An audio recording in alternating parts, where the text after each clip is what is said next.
I started my company in 2010. I walked away from a 23-year career as a truck driver. I had been flipping houses and stuff on the side. I've been in construction since I was about 5 years old when I started my home inspection business. About a year or so into it, I had some agents ask me, "Hey, why don't you do this?" It's like, well, I never thought about that. A few years later, I got asked that same question on some other stuff. It's like, well, I never thought about that. So I started researching ancillary services and kind of started to put stuff together. And I got a pattern where if I get asked 4 times to do something, then I start looking into the training and what all's involved in doing it. That's just kind of my personal procedure on stuff. Fast forward to about 6 months ago, well, actually a couple years ago, I started the InterNACHI chapter here in the St. Louis area. But about 6 months ago, one of the newer inspectors in our group asked us, he said, "Matt, how did you pick what ancillary services you do and don't offer?" And it got me to thinking, and that's kind of what brought me to today's presentation. I did it for our chapter, and then everybody's like, "You got to really do this on Nachi TV too." So I hope everybody comes out of this today. You learn a few things, and I'm going to try to keep you entertained as we go. So I'm going to flip over to the presentation here real fast. So real simple, what ancillary services should you offer and why you should or should not offer them? The simple answer is all of them. I can't stress this enough though. Check with your state and your insurance provider for coverage requirements and any training, certifications, license requirements that they have before you start scheduling any ancillary services and taking on anything new. We're going to start with the 4 ancillary services that I think everyone should offer no matter where you're located in the country. WDIs, also known as termite inspections. This is the very first one I started adding. This is one of the easiest upsells out there. You have multiple choices. Here in Illinois, the only requirement is that you fill out the NPMA 33 form.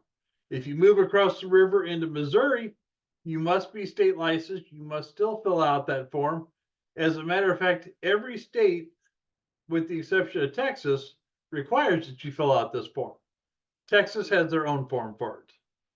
With termite inspections, you can partner with a pest company and then you simply mark up the price.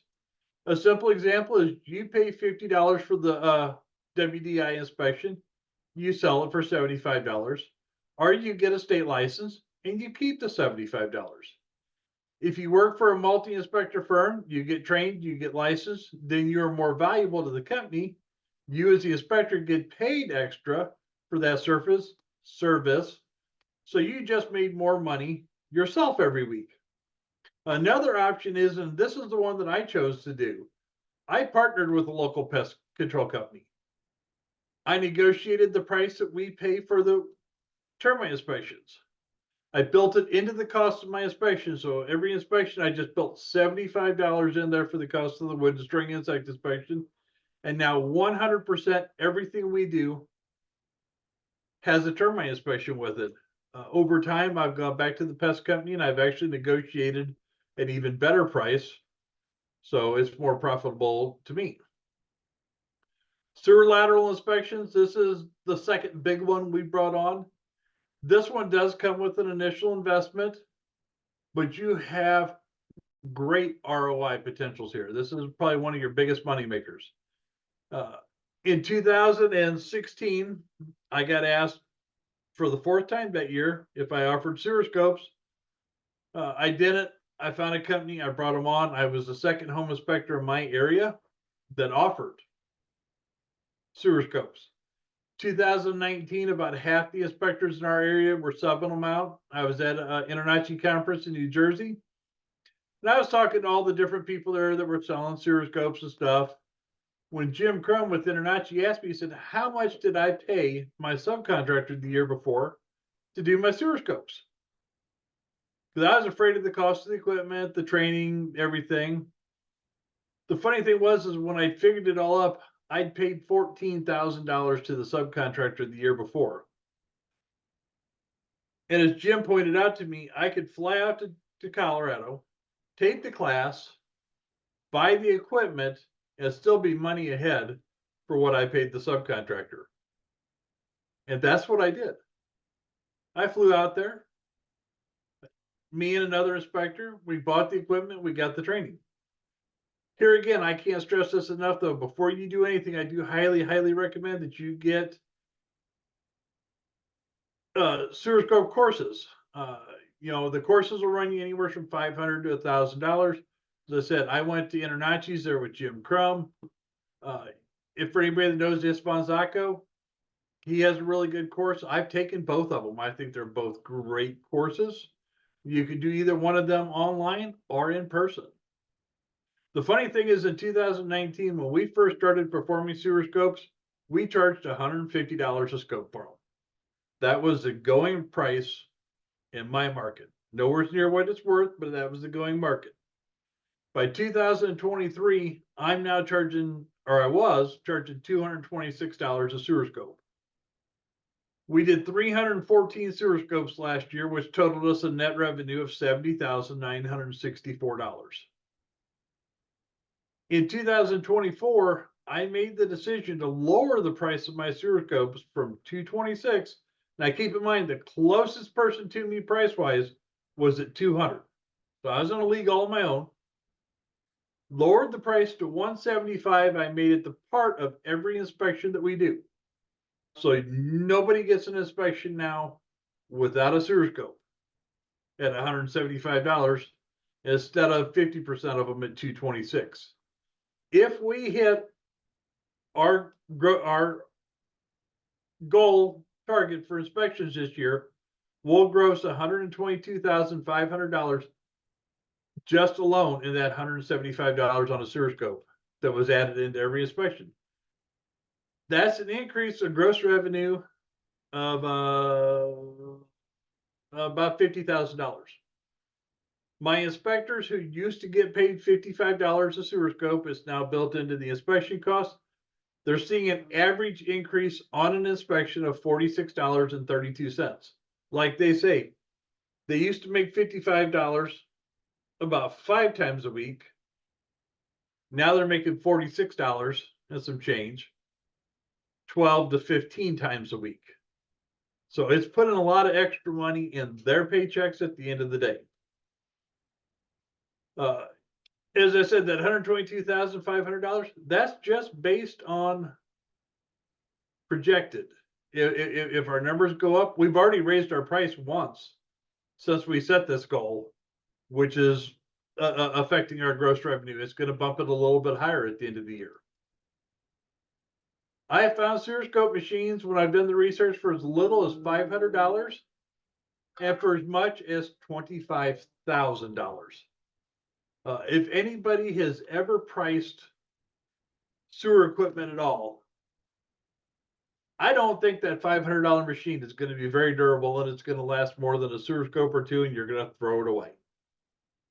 You could find some fairly decent machines out there. Actually, not fairly decent. You can find really good machines out there that run anywhere from $2,000 to $7,000.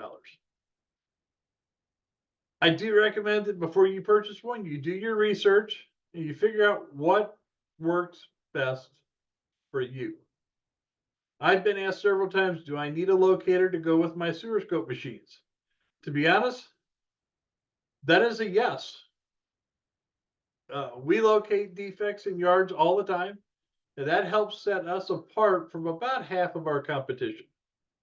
I know a couple companies in our area that charge anywhere from $25 to $100 extra to locate the defects.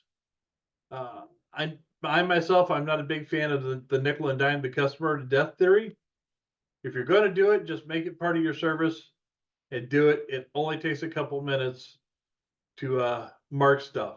As a matter of fact, I marked a line today for a local excavator.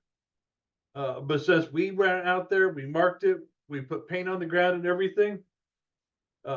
He's going to be getting back to me tomorrow. We're going to sit down, we're going to negotiate a rate.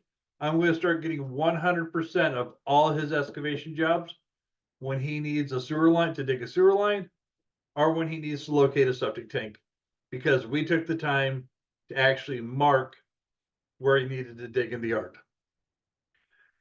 When doing sewer scopes, that cost does not stop at the equipment. You will want at least one 5-gallon bucket. I carry 2. You're going to want a pipe wrench, channel locks, rubber gloves, disinfectant wipes, towels, different size sewer plugs, mechanical plugs, and a way to view your video before you leave. Because I learned the hard way, if you don't look at your video before you leave, when you get back to the office, that'll be the video that doesn't record. A lot of stuff you can hook to your phone. I carry a laptop with me. Everybody's a little bit different. If you work in a state that will let you cut off a cap or a plug, that's great. I always recommend getting written permission from the seller before you cut that cap off, before you cut that plug off, and that you take lots of pictures of what that stack looks like and everything around it. Because trust me, if that gets damaged at all in the process of removing it, even though it was all corroded and it was cracked and everything else, they're going to say that it was 100% your fault that it got damaged. They're then going to want you to replumb their entire house all the way out to the city main. They're going to want you to replace the neighbor's sewer lines. Heck, they may think you should do 2 or 3 neighbors' sewer lines. Okay, that's possibly a slight overstatement, but you get my point. Great ways to remove those, though, is a Sawzall will cut them off real easy. Angle grinders remove them real nice. But if you're that one person that thinks, oh no, I got to be the tough guy, go for it. Get the hammer and chisel and beat away until you chisel that thing out. Do keep in mind, though, that anytime you're shoving a camera on the end of a cable through a pipe into potential roots, cracks, broken pipes, etc., you will break your cable at some point. You will damage a camera. And if you're really, really talented, you'll damage the camera and break the cable at the same time. So I can't stress it enough when you're doing sewer laterals or anything. I'll be honest, what we do is we take $5 of every inspection and we put it in a special account that is just there for tools. And we don't use it for screwdrivers and stuff like that. But if we get a more expensive tool that breaks, something we want to purchase, we go to that special account to replace it with. Thermal imaging. Thermal imaging could possibly be one of the most undersold ancillary services out there. There are multiple levels of thermal imaging. I am only addressing the most basic level here. When we first started doing thermal imaging, we charged $100. And in the first month, we sold exactly 0 thermal imaging upsells. So I had to ask myself, how do I get this training and the equipment that I just paid for to pay for itself? Well, that answer hit me at about 2 o'clock in the morning. I simply just include it with everything. I raised my prices by $25. I include them with every inspection I do. You can buy a good entry-level camera for anywhere from about $400 to $800. With trainings, Monroe Infrared classes start at $595. InterNACHI has a great online course. It's part of your membership. You don't even have to pay for anything. You know, let's just take it here for a second and just do the basic math. If you do 300 inspections in a year at $25 an inspection for that thermal imaging that you've now included, and you tell everybody it's included as part of the inspection, they don't have to pay anything for it, because people love free stuff, even though they're really paying for it. That's an extra $7,500 a year. At $100 per imaging, you have to sell 75 thermal imagings in a year to cover that same $7,500. We do about 1,000 inspections a year, so that kind of gives you an idea where we fall on that stuff. We have a default statement that is in every inspection report we do. This simply says a thermal imaging scan was performed on the home to help locate hidden water intrusion, not to determine the R value of the installation, find missing insulation, or potential electrical issues, air leaks, etc. Thermal imaging is not an energy audit, and it's not to be used as one. Thermal imaging cannot see through walls or other solid materials. It can help identify thermal anomalies that cannot be seen and could be a potential problem. If there's not a proper delta T, and this is really important that you get that in there, during the inspection, the thermal imaging will not give accurate results. For a proper delta T, there must be a temperature difference of a minimum of 10 degrees between the interior of the home and the exterior of the home. You will not always get that difference. But at the same time, as I said, I used it just the other day. I had a house, they'd freshly painted all the walls.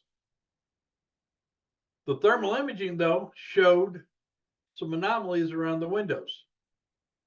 I then went and got my moisture meter, and right around the windows themselves, the moisture level was anywhere between 90% and 100%. When you moved out about a foot from the window sill itself, it dropped to about 30% and then continued dropping. But they had freshly painted it and there was no visible water stains.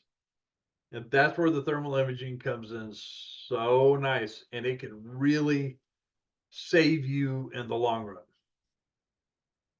Radon testing. Here again, before you do anything with radon, especially if you're here in Illinois, you must take the world's most boring class. And if you're lucky enough to not to die of boredom in the classroom, good luck with the test. After you pass the test, you will learn that all you really needed was about 5 minutes of instructions to learn everything you need to know about radon. And I use Illinois as an example because that's where I live, that's where I'm licensed. Illinois brags that it takes an average of 4 times to pass their test. And not only is the regular radon class boring enough, but Illinois had to add 6 hours of Illinois specific law onto the course that you have to take before you can take the test. When it comes to radon testing, it is no different than anything else. There is initial investment, though. You can buy a continuous monitoring systems. They range anywhere from about $800 up to about $1,500.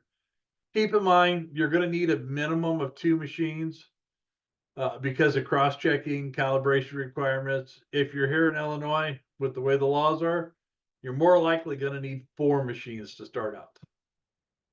The nice thing is there are several places that you can rent machines from. But the downside to renting them is when you figure out how much you pay every month in rentals, that comes out to about what you cost every year to buy the machine brand new outright. The advantage, though, is when you rent them, you don't have to worry about the calibrations and all that other stuff. And most states, they will then send out the reports and everything for you. Here again, here in Illinois, they dictate what reports we can send out, what the report is to look like, and all kinds of other stuff. So if it wasn't for that, I could literally send the report from the site, but instead I have to come back to the office and finish them out. The facts around radon are pretty simple and straightforward. The EPA and the World Health Organization both agree that radon gas is the #2 cause of lung cancer, the #1 cause of non-cigarette smokers. It doesn't matter what the home's foundation is, and contrary to what a lot of agents in our area believe, you have radon everywhere you go. Yes, making 2 trips can be a small pain in the backside. Illinois laws can be a little bit bigger pain just because of the way Illinois does stuff at the end. But at the end of the day, it is fairly easy money. It's about 15 minutes on the setup, about 15 minutes on the pickup. When I get back to the office, it takes me about another 10 to 15 minutes to do out the paperwork. I myself, we charge $136 for them. We are one of the higher priced in my market. In fact, I only know of one person that charges more than us, and he charges $139. We are really capped hard because we got a company in our market that does them for $99 all day long, and she will not budge off that price. So it makes it really hard for us to get the prices up any higher. Uh, I've heard of people getting as high as $200 for a test. So just in different markets. All right, we have covered what I consider to be the 4 must-do ancillary inspections. These are the ones that everybody should do no matter where you are, where you're located. Now, let's really have some fun and really expand your wallet for you. Deck only inspections. Believe it or not, there are inspectors out there that offer to come out, they'll inspect your deck. In fact, the one inspector in our area that does it, he offers a money back guarantee that if he cannot find a defect on your deck, he'll give you 100% of your money back, knowing that no deck is ever going to be defect free. If you stop and really think about this, it's a pretty good idea. Someone pays a contractor $5,000, $10,000, whatever, to have their deck built. They pay you anywhere from $100 to $300. You go out there, you spend about 30 minutes in between your inspections. You look at stuff, you get some measurements. You go back to the office, you spend another 10 or 15 minutes doing up the report. Not bad money for a half an hour's worth of work. Pools and hot tubs. Depending on where you are in the country, especially if you're in the southern states, you better be offering these. Here in the Midwest, we don't see a lot of them. I know the farther north you go, the numbers do drop off. One thing pools and hot tubs have in common is they're almost always with more expensive homes. The more expensive homes are simply bigger homes, as a rule of thumb. More money to inspect the home. We charge $100 to inspect a pool. For the most part, when you're doing your home inspection, you're already looking at the fence, the GFCIs, everything else. Doesn't take an extra 10 minutes to do the pool part of the inspection. Maybe 15 minutes. It's fairly quick and easy for an extra $100 while you're there on site. Gas leak inspections. This is one of my favorites. Here in the St. Louis area back in the 80s, the gas companies blew up a couple houses because of out of date whatevers. Well, they turned around and they blamed it real fast on the real estate industry and said, oh no, if they'd had those houses inspected when the gas inspected when you bought them, we could have caught this and your house wouldn't have blown up. That's become a pretty standard inspection here.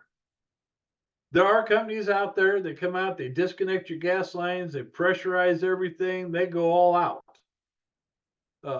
I know companies that come out, they'll shut off the gas and all the valves, all the appliances. They wait about 20 minutes. They go around with their gas sniffer. They check all the fittings. They check the valves. They check the meter for leaks. Then they turn everything back on before they leave. I even know one company out here that all they do is walk around with their gas sniffer, sniff a few fittings, and charge you an extra $100 for it.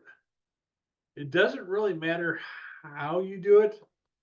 The most important thing is that you clearly explain and put in writing what you're doing so the client understands what they're getting.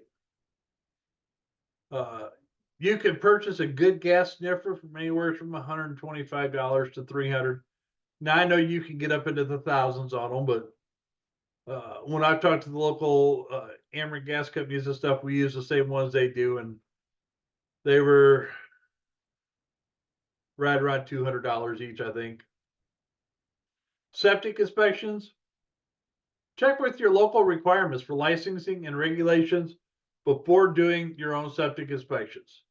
At minimum, sub these out and make the extra money on them. Whatever you do, make that extra money. Contrary to popular belief here in Illinois, you do not have to have a license to do a septic inspection. What you do have to have a license for is to service them or do any kind of installations on them. The real catch in Illinois with that, though, is most of the counties and most of the cities require a license within them. And then they put all their own restrictions and regulations on them. So we just continue to sub them out. We do work here in Illinois and Missouri. We sub them out of Missouri also, because in Missouri you have to take samples of the drinking water and everything.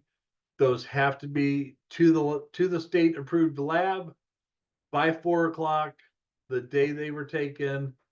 And there's a bunch of other forms and stuff that Missouri requires that I don't want the headaches to deal with. Just easier to sub them out and mark them up an extra $25. Here in Illinois, though, with my septic inspector, I got him to start running a camera between the house and the tank. And he started realizing there was a lot of defects in between the house and the tank. It's no different than a sewer line going from the house to the city main. So when I talked to him last week, he won't even offer a septic inspection now that does not have that camera scope involved in it. So he's gone from $150 to $250 for what he charges for them. I upsell them at $300 every time we have a septic. We get it. Nobody wants that phone call shortly after they did the inspection. Oh, hey, I got water bubbling up in my yard because of a broken line.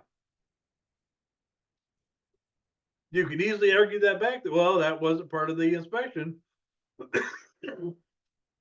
I chose to make it part of the inspection and explain to people why they want to pay that extra.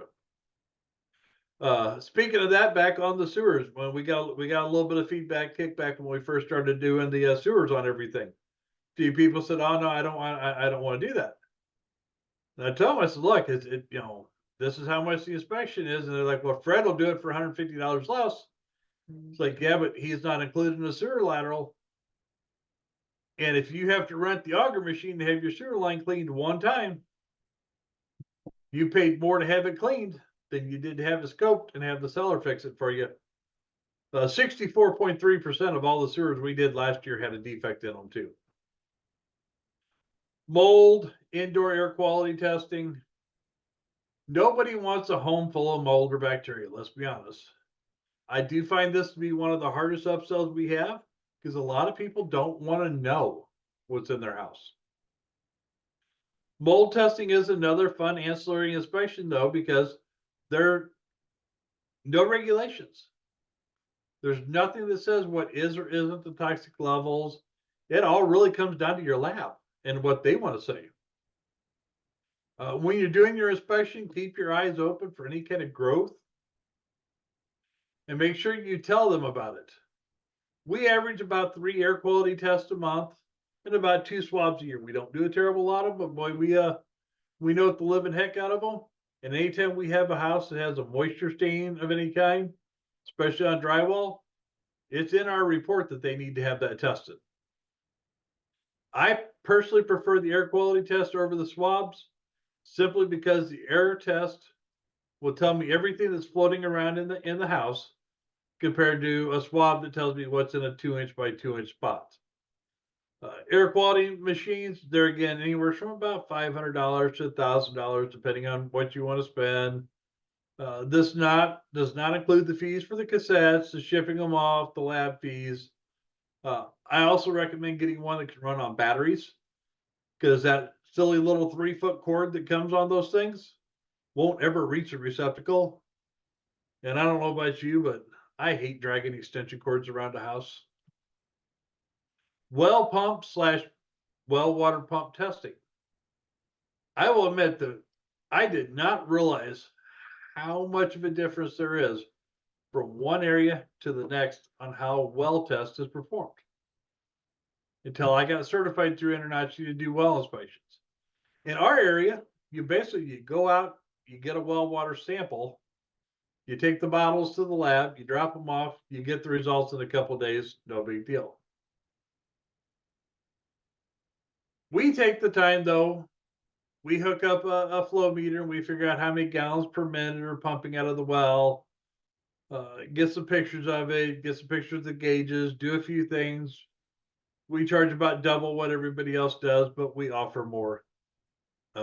When I got certified, I learned in the Western states that they'll run their water anywhere from an hour to 2 hours, checking the gallons per minute, checking the flow, seeing how fast the well itself refills, and a bunch of other stuff. I'm here to tell you, if you tried to do that in my market, they would have you tarred and feathered and quartered and burned to the stake before you could get off that property. The agents, the homeowners, everybody would just go ballistic. Boat docks, sea walls, we see very, very few of these. I know depending on where you are in the country, though, you can see a lot of these. Sea walls, I don't recommend doing unless you really, really know what you're doing with them. Boat docks are generally fairly simple, though. There's not a lot of moving parts to them. Do keep in mind, though, a large portion of them is underwater, and that needs to be in your report and disclosed that, hey, I'm not a scuba diver. I'm not going underneath, though. I can't predict what could be going on underneath there. Lead paint testing, lead water line testing. This is always a favorite of mine because in typical government fashion, they outlawed lead-based paint in 1978 because little kids were picking it up and eating it. But it took them all the way to determine until 1986 to determine that lead water lines were not safe for drinking. Yeah, that's right. In 1978, they determined it was not safe to eat it, but it took to 1986 to determine it wasn't safe to drink it. Do the math. Gotta love the government. Older homes, they're a treasure trove for lead, especially between older wood windows, storm windows, and incoming water lines. Lead paint tests are simple to do. Send to a lab for confirmation. The bulb on the lead water lines is always a dead giveaway that the line is lead. If that's not good enough, there's always the color test. It's always going to be that dull gray look. You can take a screwdriver or even your fingernail and scratch it real fast. Then it should be nice and shiny. If they're still insistent, there are different swabs and stuff you can rub on them and take and send them to a lab for analysis. I've never had anybody push it that far, that hard, though. Asbestos. Here again, asbestos products have not been manufactured since 1989. The products are still found in older homes and comes in several different forms: vermiculite insulation, tape on heating ducts, waterline tapes, floor tiles, siding. Those are probably your most common forms of asbestos to be found. You will want to wear a respirator mask when taking samples. A good mask can be bought from anywhere from $25 to $50. The other thing is I tell everybody is do not, whatever you do when you see the cement fiberboard or something, do not break it to get the sample. A lot of times there's a piece laying on the ground. You can pick that up and you can sample it. Just do not break it. Same with the tape. You'll find loose pieces hanging off that you can snip a corner off or whatnot. Do not peel any of it loose. Vermiculite, you can lay your Ziploc bag down there and knock a little bit in it fairly easy. EIFS inspections. EIFS is also very often mistaken as stucco. While they are similar, EIFS does have the potential to have very serious defects and should always be inspected by an EIFS expert. While we have very little EIFS in my area, it is notorious for improper installation that leads to moisture trapping, which leads to rot, rotted wood, fungal growth, and a lot of other things. I've heard of EIFS inspections that they went anywhere from $500 up to several thousand, depending on the size of the building and what all they had to do. Basically, anytime you're looking at EIFS, you're looking at an area, looking for areas of high moisture, damaged sheeting, damaged trim, damaged finish coat, proper ground clearance for drainage. There again, like I said, before doing anything with EIFS, make sure you check with your insurance company and for training and some stuff. Anytime I see EIFS, I just tell them get a qualified EIFS inspector in there. I won't touch it except to tell them what it is. Chimney inspections. This is my next big move. I'll be making this move later this year. We've all been asked at some point about doing a chimney inspection. And most of us probably answered it with the simple thing, yeah, I shine my flashlight up the chimney, I shine down from the top, kind of give it a look over to see what I can do. What if I told you that you could get a certification in chimney inspections, be trained in running a camera up the chimney, make extra money while doing it? So I said, I will be doing this for the year's over. From all the research I've done, you're looking at somewhere between $4,000 to $6,000 to get the equipment. And most of the time that includes the training that goes with it. I have talked to several inspectors who just bought the equipment and started doing chimney scans without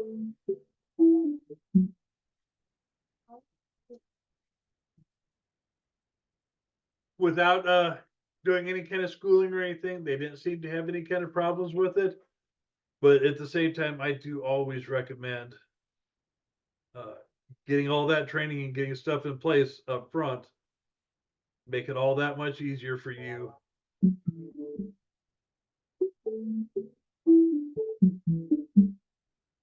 You know, who wants to go spend all that money on a shiny new toy that you can't use or you can't use properly? So spend a couple $100, get the training, and move on. Hang on, my phone's ringing. I'm trying to get it turned off. All right. Just say you have $6,000 tied up in the class, the equipment, the whole 9 yards. If you charge anywhere from $200 to $300 for a chimney scope, chimney scan, you're going to need approximately 24 inspections just to break even.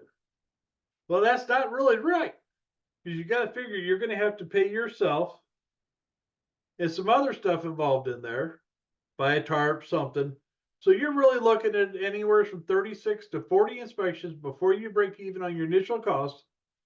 And that's figured at $200 an inspection, not at $300. So if you jump it up to $300, you're going to get a little bit more. My area, most of the chimney scans, and there's not a lot of them, are charging $250 for them. When I come in and start doing them later this year, I plan on running an introductory for the first month at $200, and then after that they'll go to $250, and I'll be right in there with everybody else. And if I have any say so, within a couple of years, I'll be up to $300 on them. Drones, it doesn't matter if you have a drone at home to play with, or if you're licensed to use drones. During inspections, drones are here to stay. Doesn't matter if you like them or not. They're not going anywhere. Simply put, you can get out there, you can do drone inspections without a license, but that's like playing Russian roulette with your livelihood.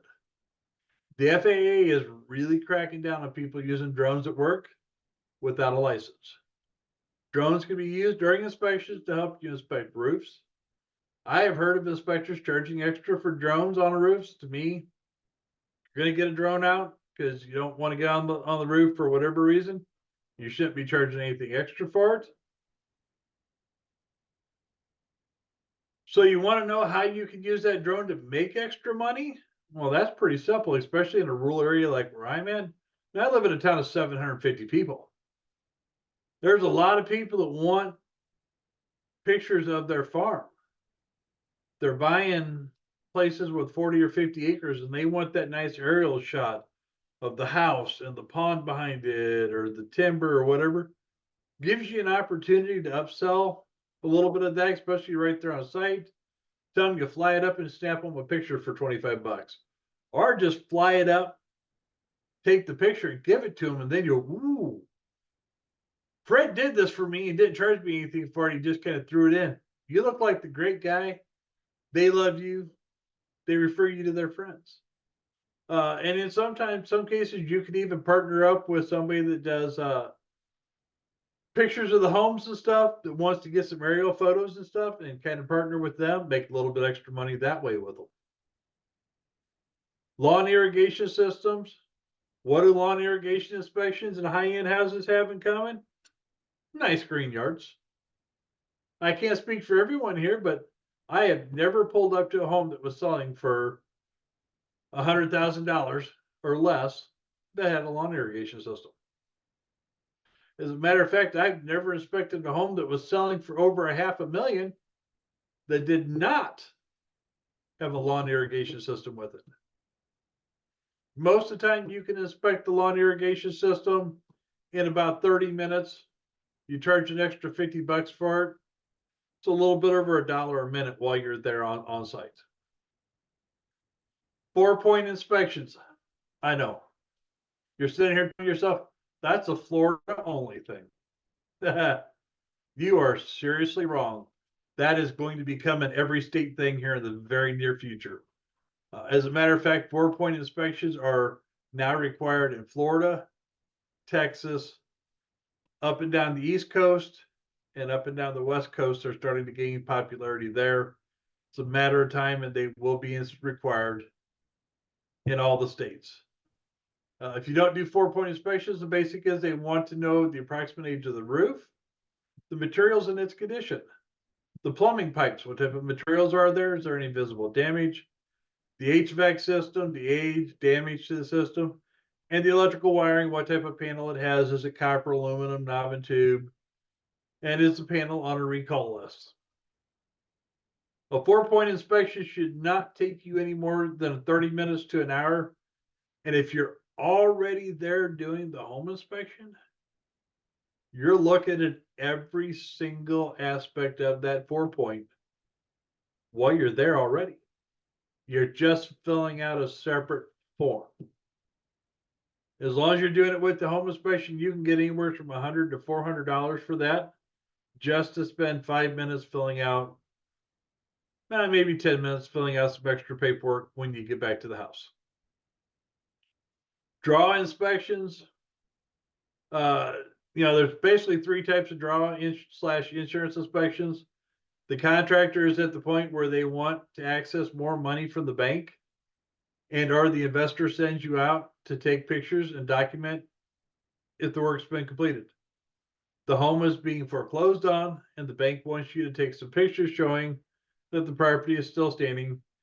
And I get these every once in a while. An insurance company will call me up and say, hey, we're just doing a random routine on this house, and they want you to go by and take 4 or 5 pictures of the house. Unfortunately, these do not pay very well, and I generally don't do very many of them. But I did one earlier today that was 3 blocks from my office. They paid me 50 bucks to go over there and see if there was solar panels on the roof. I literally drove over there, rolled my window down, took a picture of the solar panels, drove back to the office, sat on the picture. I had 5 minutes involved in it and paid me 50 bucks. I am very picky about these inspections that I do. I have to be going in that area or being somewhere close, because otherwise it doesn't pay. If you're in a bigger city or a more dense population, a lot of times you can get 4, 5, 6 of these packed together and do them in a couple hours and not make bad money. Commercial inspections. All right, so these are not really an ancillary inspection, but but I simply wanted to mention them because these are hands down your best paying inspection period. There is no emotion attached to them that you see with residential inspections, where they fall in love with the home, the neighborhood, the school district, whatever. These buyers are ordering this inspection simply to know how much I should figure in repairs and maintenance while the building produce enough financial return to pay for itself. Most of the commercial inspections we do are smaller hair salons, bars, funeral homes, churches. And remember, any apartment complex that's got 5 units or more is a commercial inspection. To date, the largest we have done was a 36 unit apartment complex as far as apartments. And then we did a warehouse that was 55,000 square feet. Let's take a second and talk about a few ancillary services you probably don't want to offer. Cactus needle inspections.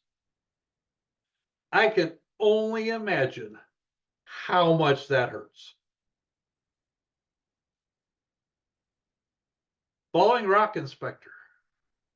Somebody had a really, really bad day there. Bear attacks. I can't speak for anybody else, but I don't want to look up at that big brown guy coming at me going, ooh, I see a snack. Alligator jaw strength inspections. I don't want anything to do with finding how strong their jaws are. How heavy is the deck when it falls inspections? Yeah, I think I'm going to pass. I'm not going to try to catch that one when it comes down. How high do you bounce when you fall off the roof inspections? Well, I can tell you when I was a kid, I bounced about 2 foot. I haven't tried it as an adult, and it's really not high on my target list as an adult. I want to thank you for joining me today for this.